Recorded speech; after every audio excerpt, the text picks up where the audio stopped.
correlation between body count and the last time someone hooked up with somebody. So those are two different those are two different things. And but I think that's it's related to promiscuity to some degree. If a girl hasn't had sex in 3 years, it's plausible. She could have fucked 50 guys 3 years ago. It's plausible that she was But there's a girl who promiscuous in just the had slept past. with someone last week. Which one would you prefer? The girl who slept with 50 guys 3 years ago, or the girl who slept with someone last hypothetical week? comparison situation. Wait, can you answer that one? What's the two? So would you rather sleep with a girl who slept with over 50 guys 3 years ago, or would you rather sleep with a girl who has a body count of like 5, say, but she slept with someone last week? Can you answer that? That's a tough one. Chat, answer too. Chat. Puffy. I think that's valid though, right? Like, yes. Saying it, like, No, I'm actually curious what people have to say about that one. I totally get like wanting to have a woman with a low body count. That's not. They're both a problem. undesirable. They're both undesirable scenarios. Let's say that. Which one do I prefer? I don't know. I say 5 more. Okay. Wait, 5? Yeah. So 5. So the one that last recently, week. Okay. But she only has 5 bodies Yeah. versus the one who has 50 bodies but hasn't slept with anyone in 3 years. Correct. Yeah, I think I'm leaning towards she slept with it, but it's still not a desirable scenario. No. Oh, you Okay. you fucked a guy a day ago. See, and you guys, that's just not bright thinking though. What do you mean? It's not. What do you mean? Because like if you're trying to, you guys say that you use this knowledge to try to like show the future of how like your relationship is, how type of woman she is. Yep. But say the woman who slept with 50 people over 3+ years ago, right? She went through the self-realization. She realized, oh no, I messed up. Like I shouldn't have been doing that. I know my self-worth now. I know I only want to give myself to like, a worthy man. Versus the woman who just slept with someone a week ago and has 5 bodies. What if she gained all those 5 bodies all last week? I never said that. Oh, no, so what if now she you're just started her no train? train? So it's like, that's all my point is, you can't use these things as end all be all. You need to talk to who you're with, and look, we can come up with these hypothetical scenarios. But you guys are trying to like be like, yeah, she has over 3 bodies, she's a hoe. It's like, no, like there's many different things that go into it. So okay, and various guys have different thresholds for what they deem to be a high body count. We can make up these hypothetical scenarios. Ultimately, though, what I would say, generally speaking, is most men would prefer women with lower body counts. The lower, the better. The closer to 0, the better. I feel like a woman with a higher body count might make a man feel degraded, if that makes any sense at all.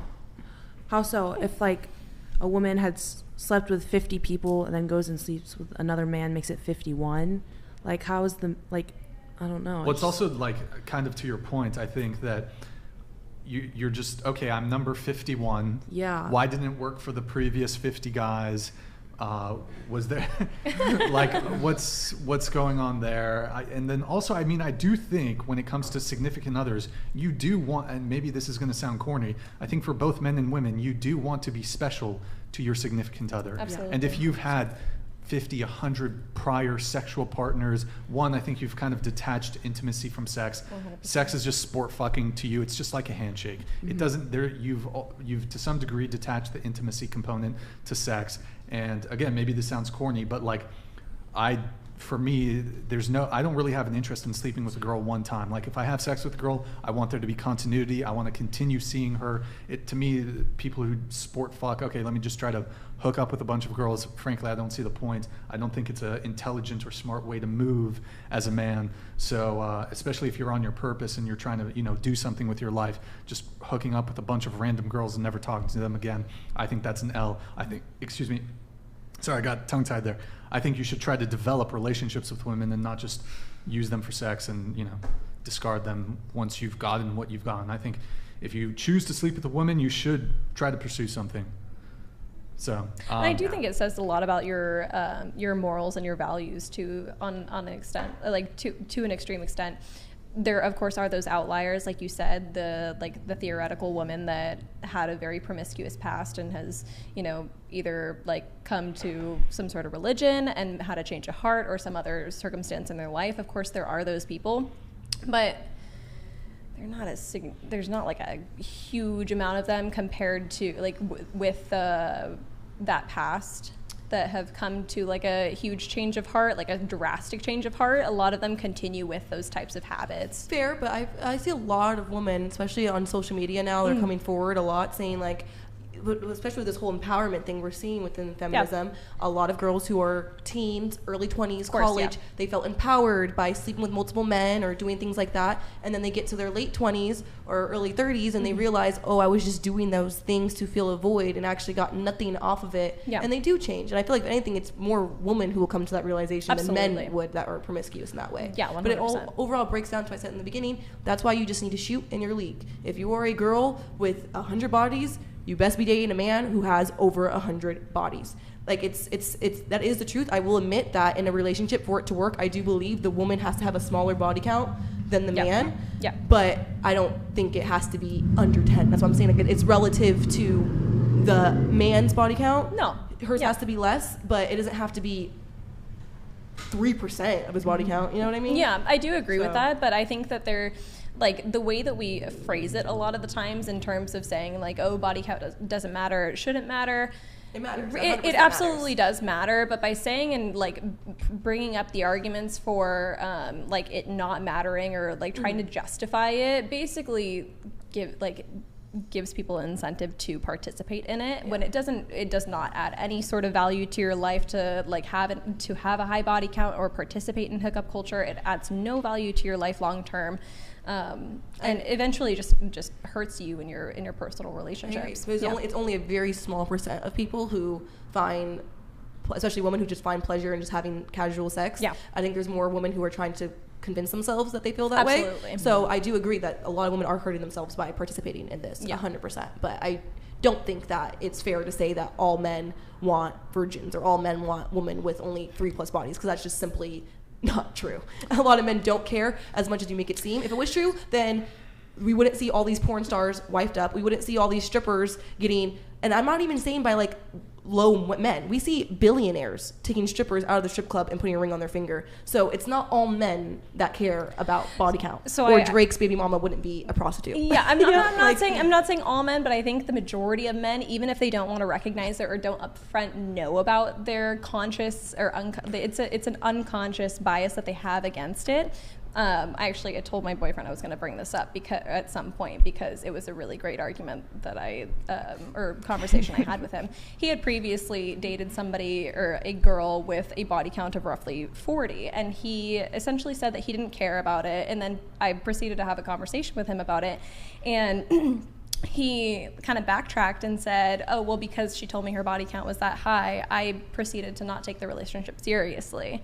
So he did care. Exactly. Yeah. So he did care. He didn't realize that he actually cared, but... Is his body count under 40? Yes. Exactly. Yeah, that's what I mean. But, a man who has a body count of, say, 60 or 80 or whatever probably doesn't care about her 40. Because I've met guys, too. It's like my friend, he said the same thing. He was dating a girl who had a body count of, around 30, and his was, in the teens. Mm-hmm. And it was on his mind all the time, in the back of his mind all the time. She had hooked up with some of his friends before. I totally get that. See, I think even if it is a guy that has a body count of say 80, seeing a girl with a body count of something like 40, I think it still would play a part in how he viewed that relationship. Possibly. Yeah. Also, I just think they could understand it more, maybe conceptualize it a little better, because they've laid down with double as many people before, versus somebody who hasn't slept with 40 people is how could you even, lay down with 40 people? They can't even conceptualize it. Yeah. So I also just would say though, I think you mentioned something about you think it's better for men to have maybe not an excessively higher body count, but you think it's better for men to have a bit more experience. Is that? I'm saying a relationship will not work out if a woman has a higher body count than the man in the relationship. Yes. I agree with that. Yeah.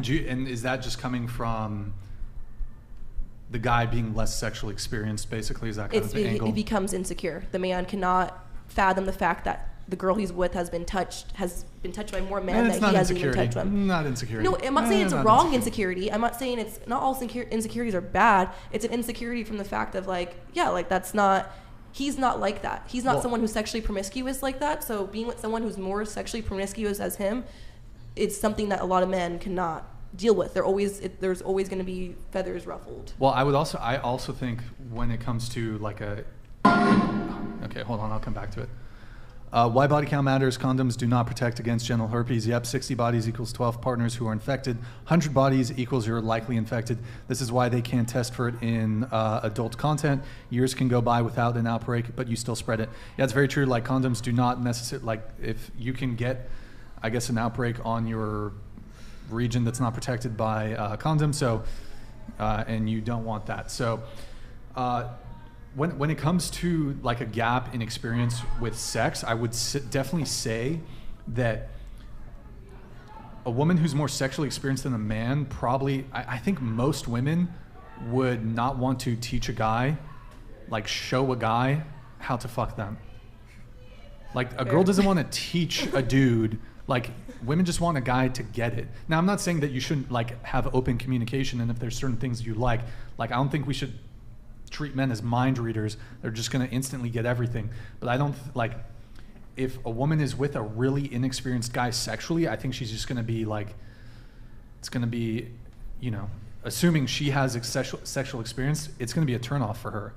A woman doesn't want to show a guy, teach a guy how to fuck. Whereas like a guy who's with an inexperienced woman, like if you're a guy, you know how to lead, like assuming we're kind of going along, like if the guy's typically a bit more dominant in the bedroom, the woman's a bit more submissive, the guy is going to be able to lead the woman, and it's not going to be like, oh, you're inexperienced, this is a turn off. It actually may very well be neutral or just a turn on, if anything. So I think there's that component. Also, just I think coming back to what you said, or I forgot who was saying it, something about, was it you who's talking about like the why would a guy want to get with a woman who might not be good in bed or who's inexperienced even in a one-night stand? Was that? I think that was me. Oh, that was also, you. side note, I was not laughing at anyone. I was fully reading the chat and they were very funny. Oh, and actually we do have one more video that we're going to react to. Okay. Relax, lady. Okay. Don't worry, we're almost done here. So, Starving here. and actually related to that though. So, what I would say, and it's another tape video, don't worry, it's brief. So what I would say is what matters more than a girl who sucks dick really well, because we've often had girls on the show like, oh, well, a woman who's not sexually experienced, who has a low body count, she's not going to be able to give you the Gluck 9000. Like, she's not going to know how to like maneuver her I don't know, her pelvis in a certain way to please you. It's like, no, that's bullshit. First, one, if you're a guy, you know how to lead. You like, if you have any sexual experience in the bedroom, you can lead a girl and you can make her good in bed pretty simply.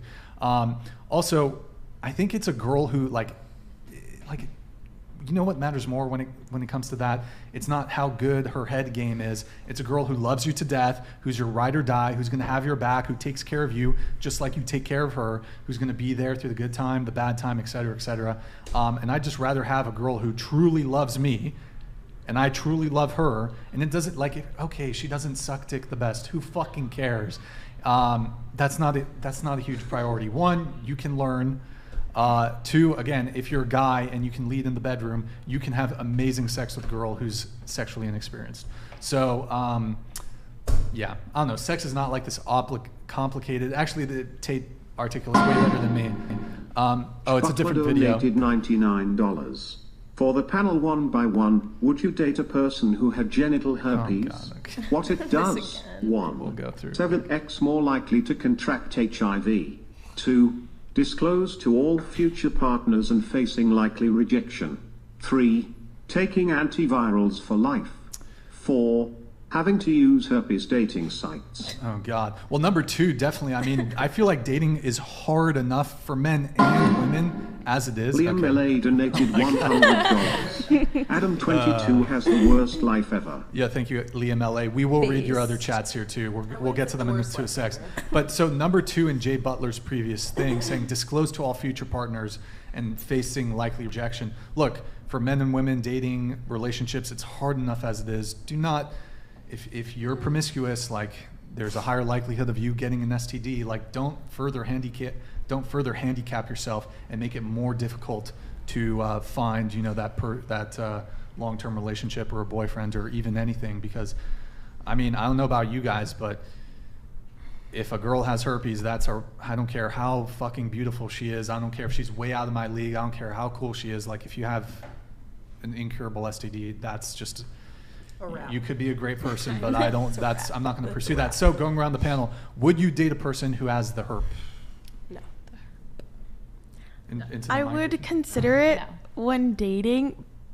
Okay, this is probably going to sound dumb, but I think I would be more open to it if we were getting married, because my sexual history, or my sexual stance of having that, it wouldn't be an issue with future partners, because that is my partner forever. So But go ahead. So Go ahead. if we were committed forever, I'd be okay with it. But if it was a temporary person, I would not risk it for my future people. I'll if come that back. makes I sense. want to let everybody answer, but I will come back to that. What about you? No. No. And same with her. Like, this could be your forever person. Let's say could be your forever person. No. No. Into the mic. Yes. No. No. No, I don't think so. No. Yeah, it's no from me. I mean, here's the thing, right? You're young. You're an attractive girl. You're waiting. you. Not waiting till marriage, or No, I'm just waiting You're waiting for the right person, but you're a virgin. Yeah, Right? I mean, yeah. I would argue that you have like a very great degree of romantic and sexual optionality. You don't need to. No offense to anybody who's got an STD, but you don't need to settle for somebody who. I mean, I assume you don't have anything either. Given your Correct. situation. Correct. Like, there's a lot of men out there that don't have herpes, and look, you're not going to die from it, but like, why? It is something that you can pass on to your child too. So I mean, that might be another thought process. I mean, I would say you have a lot of options. There's plenty of fish in the sea, you know? Yeah. If it was like the love of my life, I would be more lenient. But It's not an instant no, nobody ever in the whole entire world is all I'm saying. But to me, I just think that for most people, that would preclude. It's just, you really want like a couple times a year. I don't know how often. Think about it before you answer. Like, how would it even play out, right? Because you aren't waiting to marriage. You're a virgin, but you're not waiting until marriage. This person's the love of your life, right? So, because they have genital herpes, are you now going to wait until marriage to sleep with them so you can solidify the fact that it's your forever? Because if you sleep with them before that happens, you could just up and leave. And you're also forgetting the fact that divorce is a possible thing. He Good could point. sleep with you, you could do that, and then he could just end up divorcing you. So it's like, is it something you want to put yourself in that predicament? Okay, that was a very good point. I would say I wouldn't, unless it was a permanent situation, but realistically nothing is permanent because of breakups, divorce. So realistically the answer is no. But if somehow it was the love of my life and we were guaranteed to be together forever, I would consider and can be convinced to look past it. In this scenario, though, it sounds like the only way this would happen is if he lied to you or something, because it's like you. If he never told me, then I got it, and then I'm like, we're stuck. Because it's what are you gonna? You're saying it forever, but it's so that means you're going to have to wait until marriage. Then, I don't. There's not just a one. How do you know it's forever until you're married? Yes, that's why I'm saying it's unrealistic. Yeah. Okay. Sure. Yeah. Yeah. Nothing. I just wanted you to make sure you got It's a no, but love of my life forever.